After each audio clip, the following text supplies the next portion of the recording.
Il est le Dieu de l'histoire et il est le Dieu d'aujourd'hui. Il ne sommeille ni ne dort. Il ne peut pas mourir car il n'a ni commencement ni fin.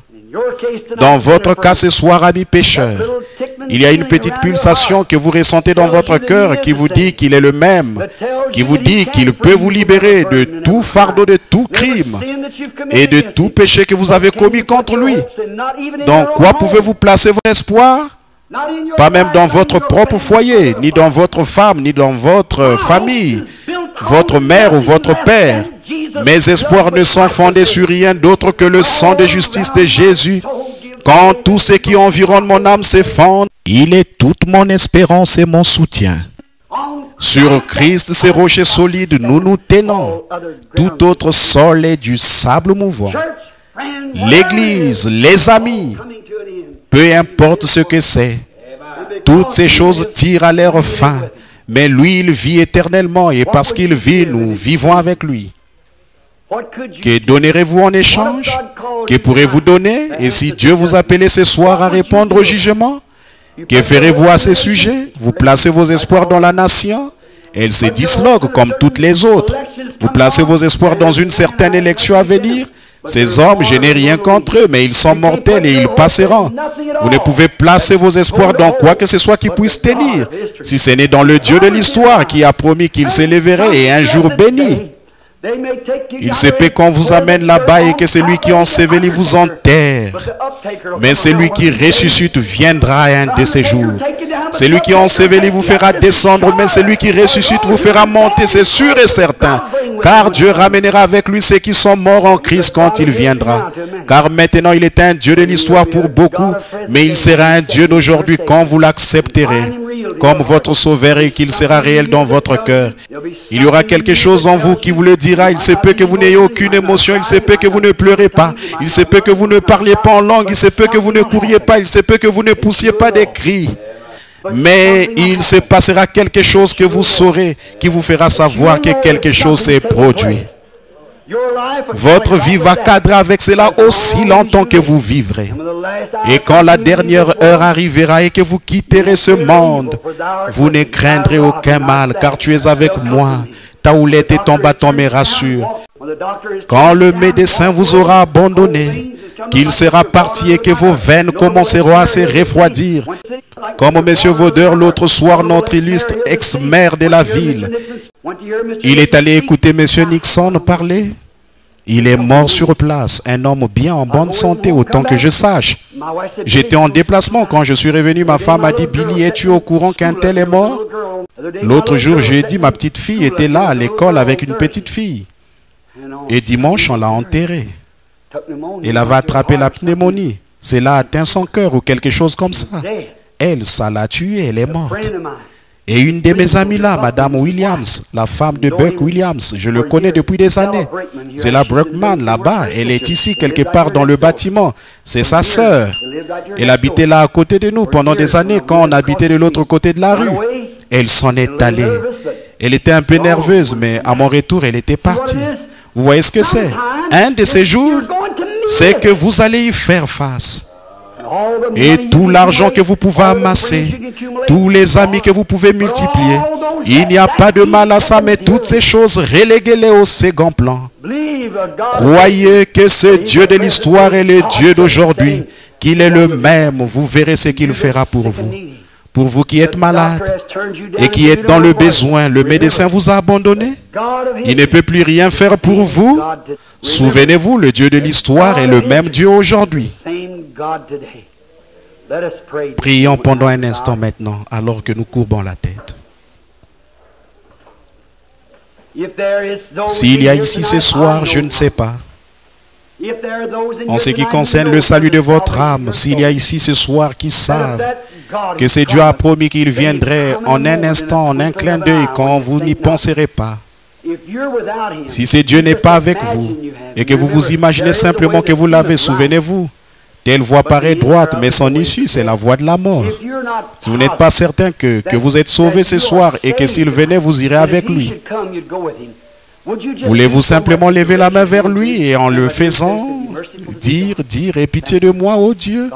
Merci, que Dieu vous bénisse. Beaucoup de mains se sont levées. Y aurait-il quelqu'un d'autre avant que nous ne terminions? Voulez-vous qu'on prie? Que Dieu vous bénisse, jeune femme. N'ayez pas honte là, certainement. Ça sert à quoi de prêcher un Dieu de l'histoire s'il n'est pas le même aujourd'hui? Et frères et sœurs, je dis ceci. Une fois, j'ai lu un sujet d'un Dieu de l'histoire.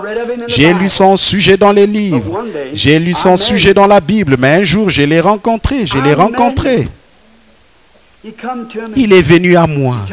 Il m'a dit de ne pas boire, de ne pas fumer et de ne pas souiller mon corps. Et qu'il avait quelque chose à me faire faire. Quand je serai un peu plus grand, je n'étais qu'un petit garçon. Et il a confirmé cela, il l'a fait. Voici sa photo que la science a prise, accrochée ici maintenant, voyez? Le monde le sait, il a confirmé parmi vous. Il connaît chaque pensée de votre cœur. Il a confirmé ce qu'il est. Il est le même Dieu aujourd'hui, il n'est pas un Dieu de l'histoire. Ne soyez pas, ne laissez pas le monde vous leurrer par les souillures et les choses du monde. Croyez-le maintenant. Voulez-vous lever la main? Ceux qui ne le font pas, voulez-vous lever la main pour dire, oh Dieu, je n'en suis pas sûr, mais je veux en être sûr, laisse-moi. Que Dieu vous bénisse, jeune homme, quelqu'un. Que Dieu vous bénisse là-bas, ma soeur. Que Dieu vous bénisse, mon frère. Quelqu'un d'autre. Que Dieu vous bénisse, ma soeur. Que Dieu vous bénisse là-bas, mon frère. C'est vrai. Vous dites, frère Bill, est-ce que ça changera quelque chose pour moi si je lève la main? Levez la main une fois et vous verrez, frères et sœurs, chaque fois qu'on fait quelque chose correctement, on se sent bien. Soyez honnête. Ne mentez pas à Dieu là. On ne ment pas à Dieu, il le sait. On se ment à soi-même. Vous savez, un mensonge est une chose si horrible que ça peut vous conduire devant les cours fédérales et des cours pénales. Et là, on vous mettra un détecteur de mensonges au bras et vous ferez tout possible pour que ça sonne comme si c'était la vérité. Mais vos nerfs attesteront que vous dites un mensonge. Pourquoi? Vous n'avez pas été fait pour mentir. Et si un détecteur de mensonges le sait, qu'en est-il de Dieu? Vous dites, mes frères, je suis baptiste, je suis presbytérien, je suis méthodiste, c'est très bien. Je vous demande une chose, avez-vous déjà rencontré ce Dieu de l'histoire? Il est descendu dans le buisson ardent devant vous. Et vous le savez, a-t-il parlé à votre âme et vous avez la certitude que vos péchés sont effacés? Si ce n'est pas le cas, ne prenez aucun risque, ne vous contentez pas d'adhérer à une église ou d'avoir été là et d'avoir éprouvé un petit sentiment de bien-être. Vous devez le connaître, entendre parler de lui, avoir ses bénédictions, ce n'est pas ça qui donne la vie. Mais le connaître, lui, c'est ça qui donne la vie. Le connaître personnellement, le pronom personnel, le connaître. Il ne s'agit pas de connaître son livre, d'être un bon étudiant, d'être un bon membre, ni un homme bien ou une femme bien. Ça ne suffit pas, ça c'est le produit de la loi. Mais il s'agit de le connaître, lui. L'avez-vous rencontré? Le Dieu qui a parlé à Moïse dans le buisson ardent, vous a-t-il apparu? L'avez-vous entendu parler de sorte que vous êtes sûr que c'était lui? S'il ne l'a pas fait, levez simplement la main, dites, oh Dieu, parle-moi maintenant. Est-ce que Oh Dieu, parle-moi maintenant. Est-ce que c'est toi qui chuchotes dans mon cœur? Je voudrais te connaître. Que Dieu vous bénisse, jeune dame. Que Dieu vous bénisse là derrière. C'est bien, très bien. Quelqu'un qui ne l'a pas fait, très bien. Que Dieu vous bénisse, ma soeur. Que Dieu vous bénisse ici, jeune dame. C'est bien. Que Dieu vous bénisse ici, mademoiselle. Maintenant, tout doucement, pendant que vous avez la tête inclinée, fredonnant ça doucement.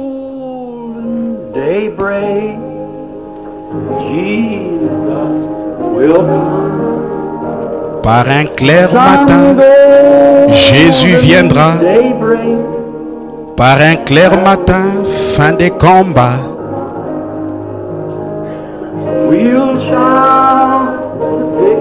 Perçant le ciel bleu, cri de victoire. Par un clair matin,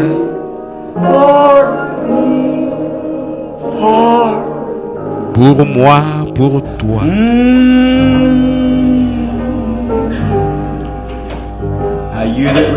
Maintenant, vous qui avez levé la main, si vous désirez que je prie pour vous et vous croyez que Dieu m'exaucerait, voulez-vous avancer ici à l'autel? Je vais me tenir ici et prier un peu avec vous. L'autel est ouvert. Que Dieu vous bénisse, mon frère. Très bien, que Dieu vous bénisse, frère. Que Dieu vous bénisse, ma soeur. Levez-vous et venez.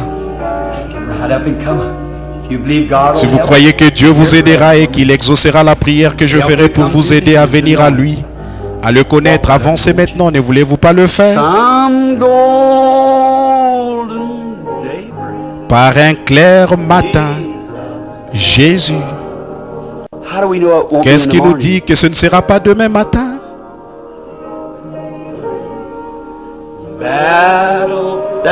Fin de ce combat que vous menez en ce moment, ne voulez-vous pas qu'il soit gagné maintenant? Qu'il soit gagné maintenant pour que vous puissiez crier victoire.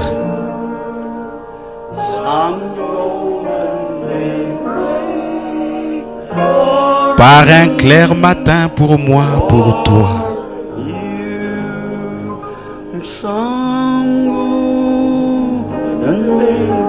Par un clair matin, Jésus. Avancez simplement très bien, frayez-vous un chemin jusqu'ici.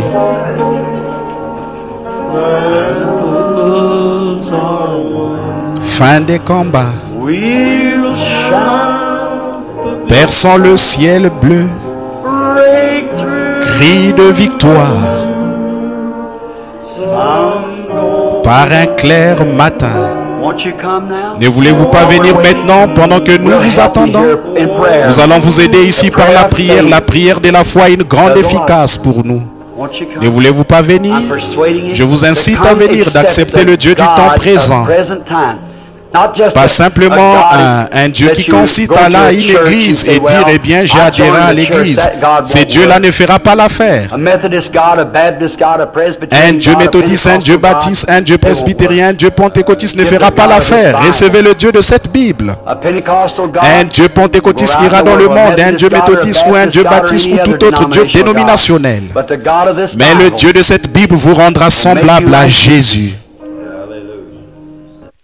Ce tempérament colérique, cette méchanceté, cet esprit qui ne pardonne pas, cette chose rangera votre âme perdue pour l'éternité. Je suis simplement en train de lancer un filet maintenant. C'est à vous d'y voir. Laissez-vous attraper, les voulez-vous? Avancez-vous, placez-vous autour de l'autel ici. Beaucoup d'entre vous ont levé la main là derrière.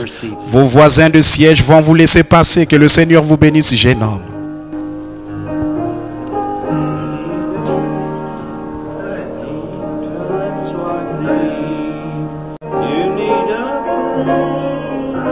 Lord bless you, young man. Dieu vous bénisse, jeune homme.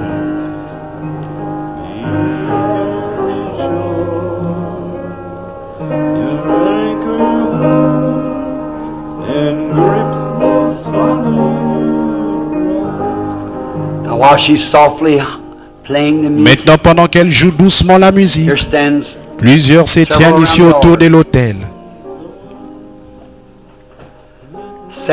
7 âmes sont venues se tenir autour de l'autel. Saviez-vous 7, c'est un nombre parfait pour Dieu. C'est la perfection.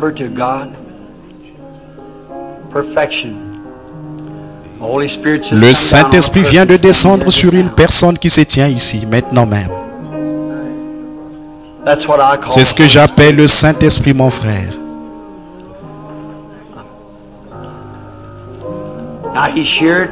Maintenant, il est là pour chacun de vous. Soyez simplement humble dans votre cœur. Et si c'était la dernière fois que vous ayez l'occasion de vous tenir autour d'un autel, et si c'était la toute dernière prière que vous ferez maintenant, Jésus va venir. Il se peut qu'il frappe à votre porte avant demain matin. Vous savez, vous devrez partir un jour s'il est un Dieu de tout. Il est le Dieu de l'histoire et il est le Dieu d'aujourd'hui. Il vous a parlé, vous vous êtes levé ici devant lui pour le rencontrer. Vous êtes avancé pour le rencontrer. Il va vous rencontrer. Il est ici maintenant. Seulement dans votre cœur, confessez tout ce que vous avez fait qui n'est pas bien. Dites, oh Dieu, aie pitié de moi. Je suis un pécheur, j'ai mal agi et je confesse maintenant de tout mon cœur et j'ai tort. Je veux que tu aies pitié de moi et que tu pardonnes mes péchés. Je te servirai le reste de mes jours. Et que ce petit feu brûle dans mon cœur, cette petite foi qui est faite. Que je vienne ici à l'autel ce soir, qu'il puisse pénétrer tout au fond de mon âme. Que ce feu déclenche maintenant même et qu'il brûle ardemment en moi, de sorte que je puisse dire, oui, tu vis Jésus et je t'aime.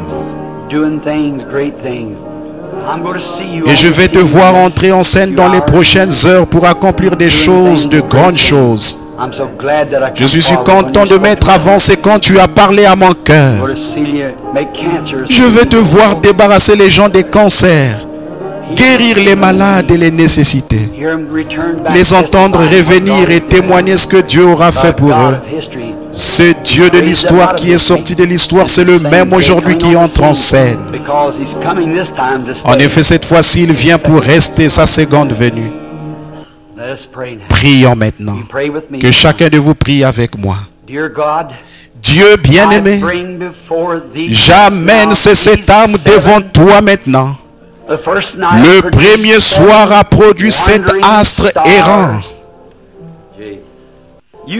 Dans ta précieuse parole, tu as dit, nul ne peut venir à moi si mon Père ne l'attire premièrement. Et je ne mettrai pas dehors celui qui vient à moi, mais je lui donnerai la vie éternelle et je le ressusciterai au dernier jour. Seigneur, c'est là ta promesse. Et par une émotion, un acte de conviction, c'est cette précieuse âme errante se sont avancées ce soir.